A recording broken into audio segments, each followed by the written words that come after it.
you are an entrepreneur, a professional, a speaker, or a coach, and although you've come a long way, it's time for you to take it to the next level. We've got you. This is the Author to Authority podcast.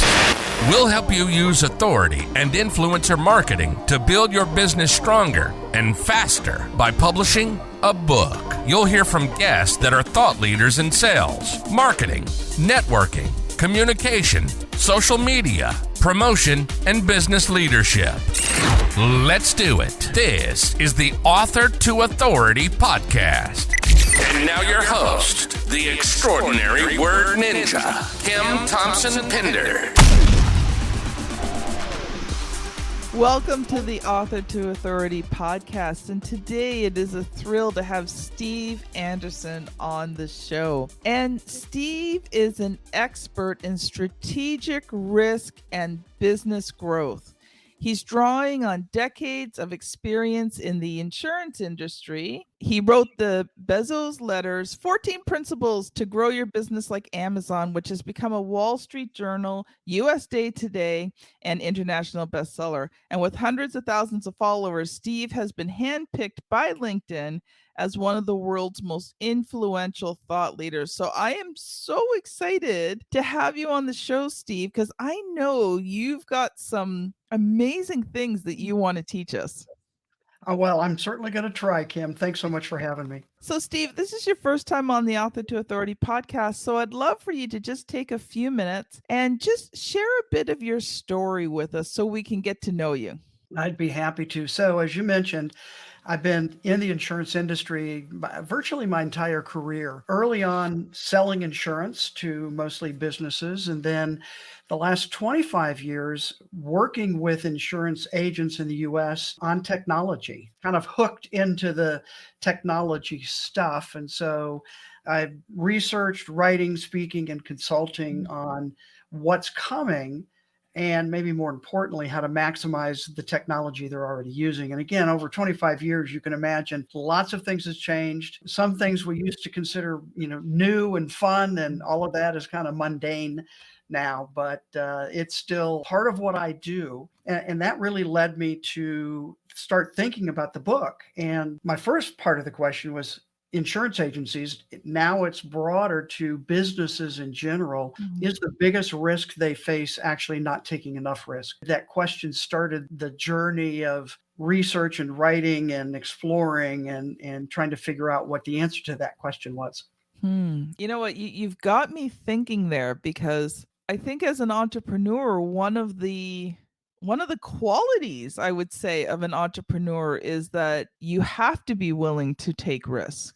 I would agree. And too often they're either taking the wrong risks or not understanding how to mitigate the risks that they naturally face. Certainly if they're starting something new, right? Even an existing business who maybe has a new product or new service or new platform, how do they develop that? So lots of companies, many names we know well now, were once very successful and are no longer here. They're gone. I started wondering, okay, what's the difference between those companies and a company like Amazon, which again started like everybody else, right? Jeff Bezos was on his hands and knees putting books in packages and taking them to the post office. But what has made them able to continue to be successful where other companies haven't? I came across the shareholder letters that Jeff Bezos started writing in 1997 and really did a pretty deep analysis of the letters and principles that I discovered in those letters became kind of the foundation for what I talk about in the book. So what I would love to know, Steve, is you talked about risks. What were some of the risks that you have taken over the years, and maybe some that have worked out and maybe one that didn't? Yeah, that's actually a great question, because, even as an employee, we all take risks. And so I would say early on, I started or got into the insurance business working for my father-in-law and his insurance agency. And I worked there 13 years, long time, family owned, married his daughter, all of that, and ended up deciding to leave. And that was really risky, right? Because it was comfortable where I was, but it wasn't allowing me to grow in the ways that I wanted to. And so Yeah. I frankly wasn't sure what I would do. And so that became very risky. And kind of through the 90s, the failure part, that's kind of a key idea here is there is this connection between risk taking and growth. And Mhm. so literally experimented with a lot of different things, still in the insurance industry, but not everything was really successful. Started kind of selling insurance on my own. And frankly, I wasn't that good at it. Then I gravitated toward the technology, which frankly I became pretty good at. And then all of the time and frustration and pain of trying to build a consulting business, which I started doing in 1990, really 1999, when I went out on my own, speaking, writing, consulting, for agencies. So that was kind of another risk step. Again, hard early years as I was building and getting name recognition and those kinds Yeah. of things. And so there is this interesting dynamic between risk taking and growth. Part of the way I phrase it is understanding how to protect the downside of risk, right? So you don't want to just do stupid stuff, but you want to be able to do smart risk. And I think that's where Bezos has a lot to say about how he used that concept in growing Mhm. Amazon. The other one that comes to mind is writing a book. I mean, how crazy is that, right? What do I know about writing a book? And again, it's risky. That I invested hours and hours, as you well know. Writing a book is hard, at least for me. And writing's not a stranger to me. I've written articles, probably thousands of articles over the years. But there's a big difference between writing 1,000 or 1,500 word article and what ended up to be a 63,000 word book. So Yes. what was that time worth it? Well, as you mentioned, the book has gotten some success. And in fact, we just got, and so the book was published in the fall of 19. We all know what happened in the spring of 20, kind of the world shut down. So that changed stuff. But literally 2 weeks ago, we got another offer from a publisher in France to translate the book into French. And Nice. 3 years later, and that's the 19th language that the book's been translated into. So looking back now, it was like that was a great risk to take. In the middle of it, in the beginning of it, it was like, oh, is this crazy? How can I do this?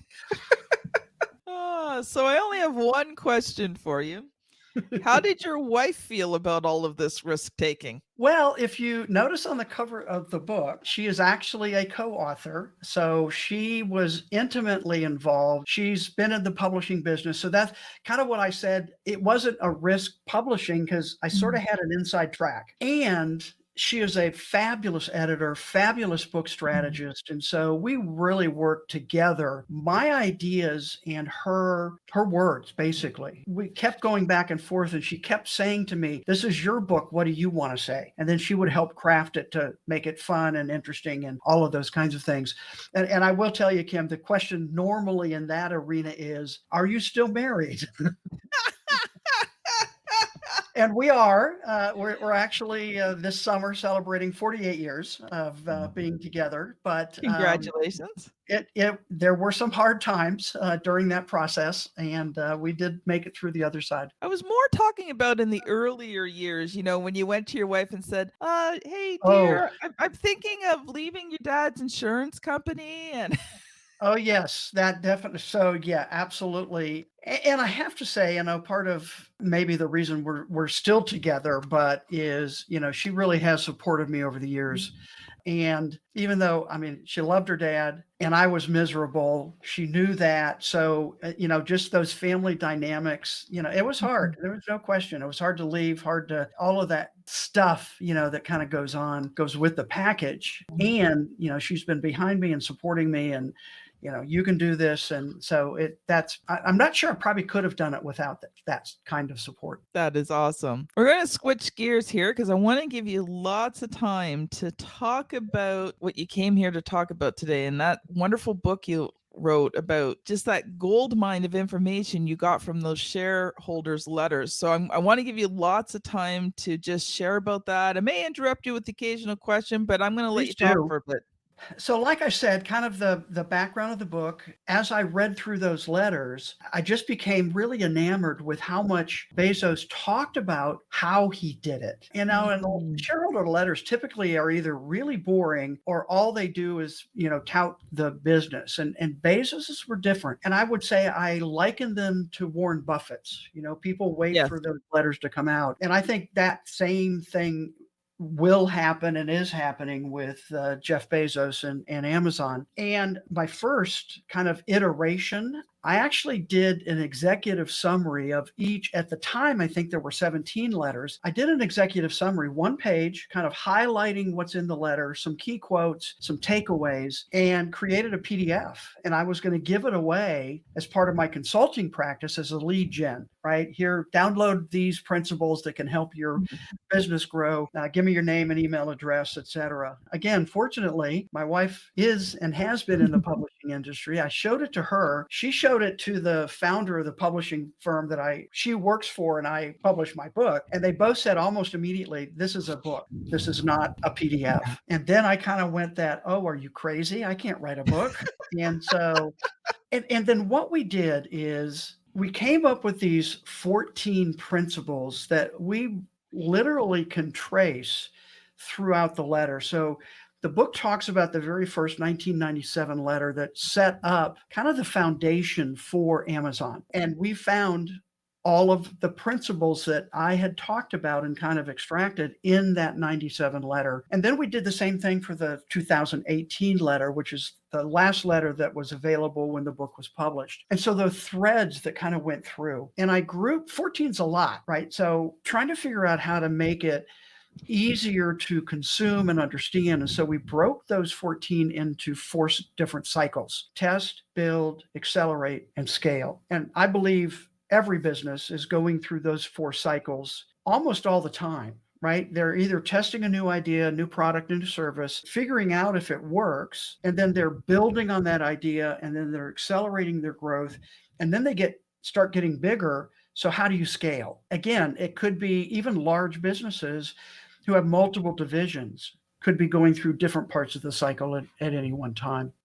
So 4 cycles, 14 principles. As I've talked with people, there are certain principles that seem to resonate. So kind of back to your questions earlier about risk taking, the very first principle in the test cycle is encourage successful failure. And again, you don't normally see success and failure used side by side. And I think that's where Jeff Bezos, really does shine, because he created a culture and an environment that employees weren't afraid of experimenting with new ideas. And you literally still see that today. And again, the news now is they're scaling back, and we could talk about all of that. But even today, they continue to experiment. And the difference is he knew, I think intuitively, that you have to experiment to improve.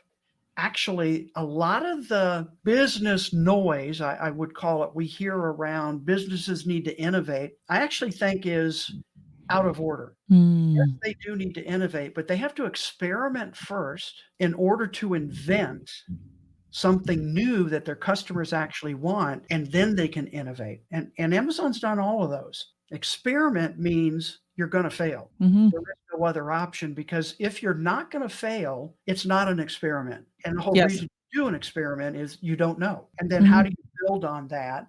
And then how do you invent on behalf of the customer, et cetera. So, and I'm really convinced that people aren't afraid of failure, but they're actually afraid of the consequences of failure. And so as a business owner, if you can build that culture where failure is okay and maybe even celebrated. And I always want to be careful here, because what I'm not saying is let's throw it against the wall and see what happens. Amazon's very intentional about their experiments. It's not willy-nilly. It's not do whatever you want. It's looking at, how do I protect the failure that it doesn't kill me, and how do I learn from those failures so I can repeat the experiment or do something different as we move forward. And so, I think that's a core, and again, I think a core idea that businesses can embrace. So that's in the test cycle. In the build cycle, the first principle there is called obsess over customers. And if you know anything about Amazon, they really do. And they started from the very beginning. That 1997 letter, Bezos said, "We will obsess over customers." And that has always struck me because we hear a lot about customers and businesses talking about customers, and they know they need to take care of customers, but it's talked about in the customer journey or customer focus, not obsession. Obsession actually has some negative to it, doesn't it? Yes. You're obsessed over something, you're over the top. Well, can you be over the top when it comes to customers? And their, I would say, mission statement is Amazon will become the most customer-centric company in the world. And again, you continue to see that piece of it. In the accelerate cycle, there are 4, and I always hesitate to say one of my favorites because they're 14. It's like asking my grandchildren, which of my 7 grandchildren I love best, right? That's just not there. But you love them all the same, but you love them differently. yes, you love them the same amount. And I think part of what's important here is these 14 principles stand on their own and they interact with one another at the same time. So generate high velocity decisions. I like That's that one. in the accelerate. And Bezos talks about that quite a bit in his letters. And what he says is there are 2 kinds of business decisions. He calls them type 1 and type 2. Not very original, but that's what he says.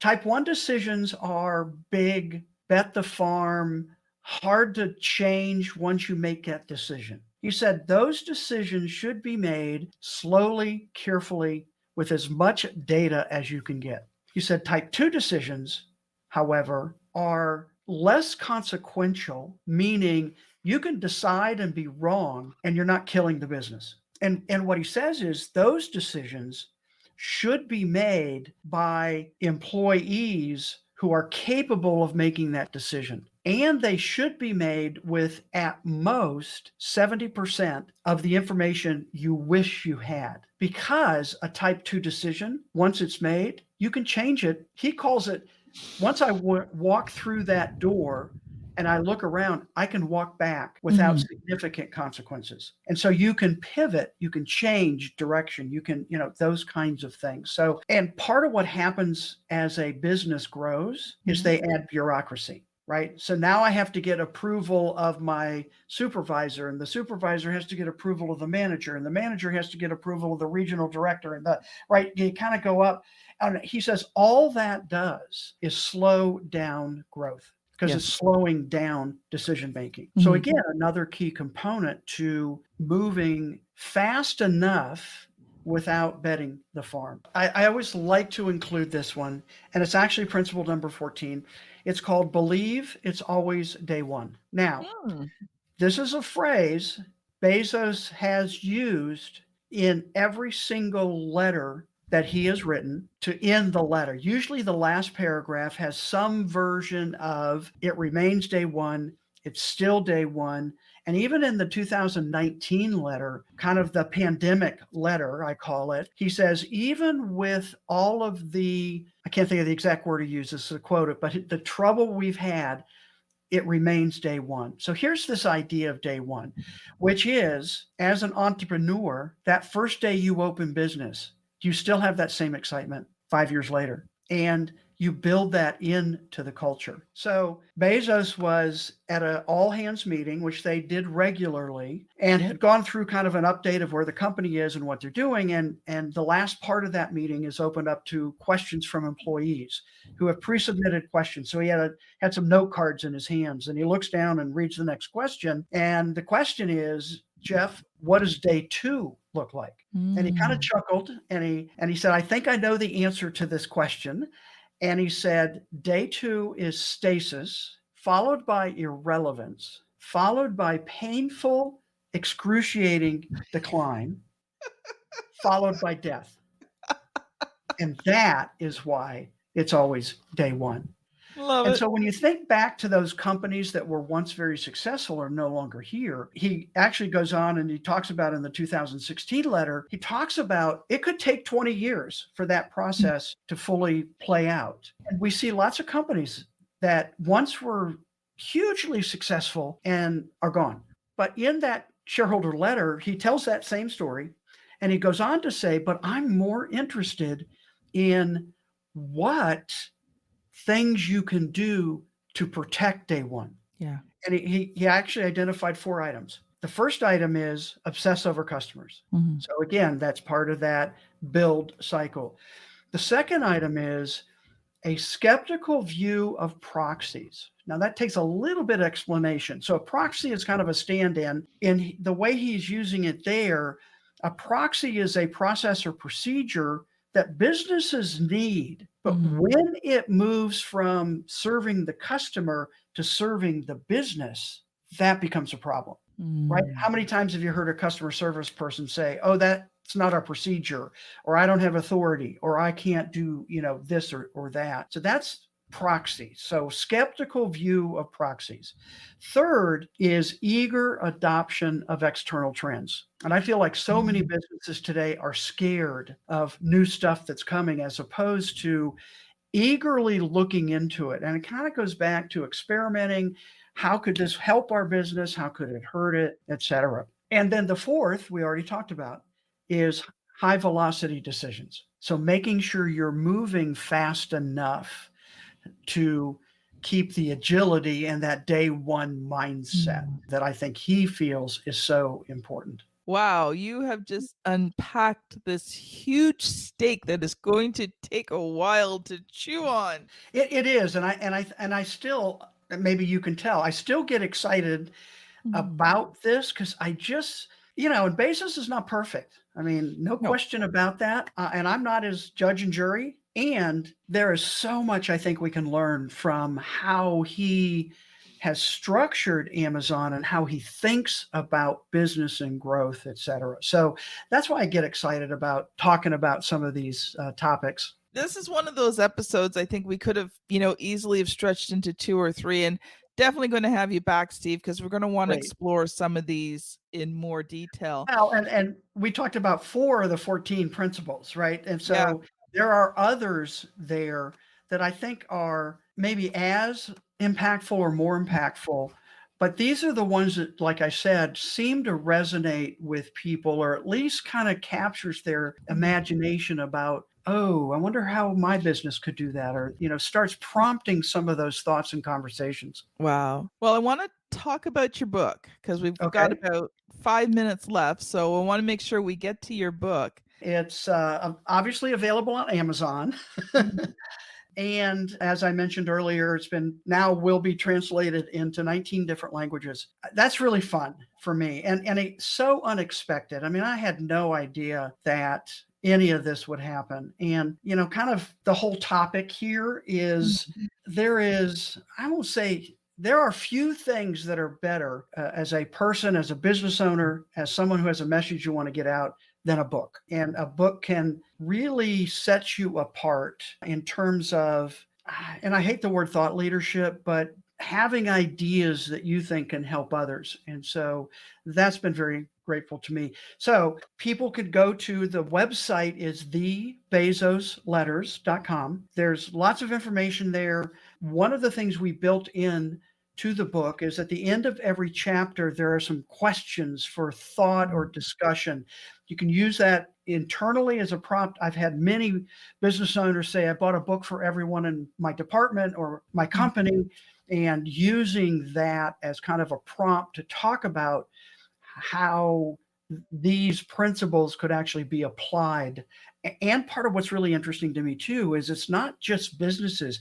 I've had nonprofits talk to me about how it's helped them think differently about raising money and serving, their cause that's important to them. I'm gonna just stop you there because there's always one question we ask every author. So I want to make sure we get to it before we end today's show. And the question is this, and I suspect your answer will be a little bit different because with your wife working in a publishing company, you had lots of help and support. What was the good and the bad and the ugly of publishing that book?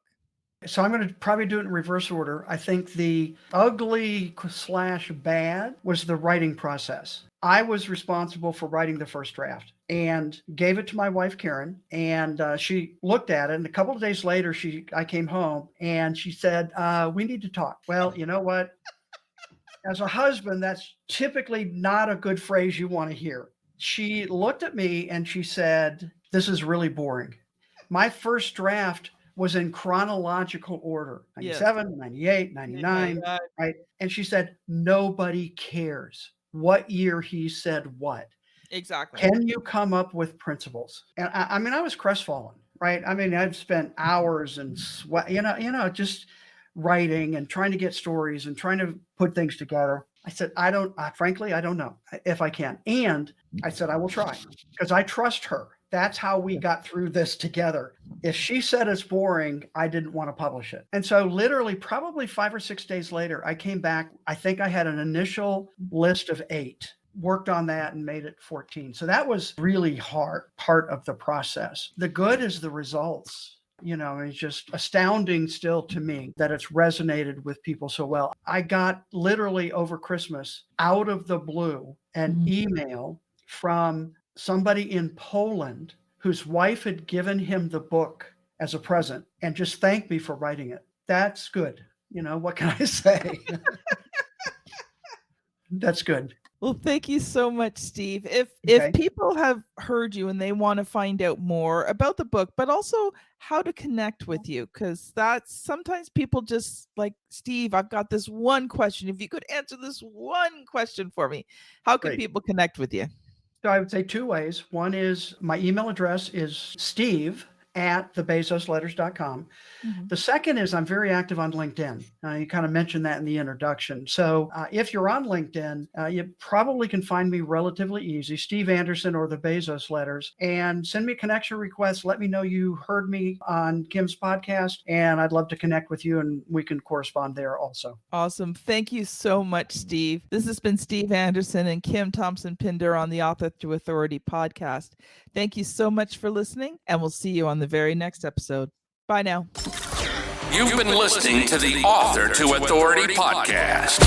The extraordinary word ninja, Kim Thompson-Pinder, has helped over 200 entrepreneurs, professionals, speakers, and coaches write and publish their books that have become incredible marketing tools for their business. And many of those have gone on to become Amazon best-selling authors and have used their books to land high-level clients and get on big stages.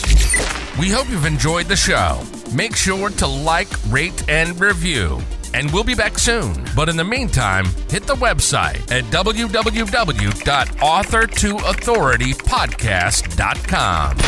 See you next time.